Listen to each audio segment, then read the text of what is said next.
મિત્રો વિડીયોમાં તમારું સ્વાગત છે। સાવધાન ગુજરાત આજે જે જિલ્લાઓના નામ લખી લેજો, કારણ કે આવનારા દિવસોમાં પડશે હદથી વધારે ઠંડી। હા મિત્રો, હવામાન નિષ્ણાત અંબાલાલ પટેલની નવી આગાહીએ રાજ્યમાં ચિંતા વધારી દીધી છે। હાલ ભલે ઠંડી સામાન્ય લાગે છે, પણ આ શાંતિ લાંબી રહેશે નહીં। અંબાલાલ પટેલે કહ્યું છે કે આજથી લઈને 31 ડિસેમ્બર સુધી ઉત્તર પ્રદેશોમાં શક્યતા ઠંડી રહેશે। ખાસ કરીને જમ્મુ કાશ્મીર અને હિમાચલ પ્રદેશમાં લઘુત્તમ તાપમાનમાં સામાન્ય જવાની શક્યતા છે, જેનો સીધો અસર ગુજરાત પર પડશે।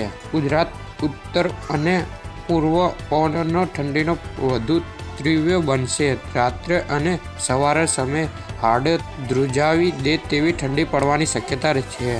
અંબાલાલ પટેલની મોટી ચેતવણી અનુસાર 11 ડિસેમ્બરથી નોંધપાત્ર વધશે અને 17 ડિસેમ્બર બાદ તો હાડથી જ વધારે ઠંડી પડશે। ખાસ કરીને ગુજરાત, સૌરાષ્ટ્ર અને કચ્છના જિલ્લાઓમાં ઠંડી વધવાની શક્યતા રહેશે। તો મિત્રો, આજના વિડીયોમાં બસ આટલું। તમને વિડીયો ગમ્યો હોય તો લાઈક, સબસ્ક્રાઈબ કરી દેજો।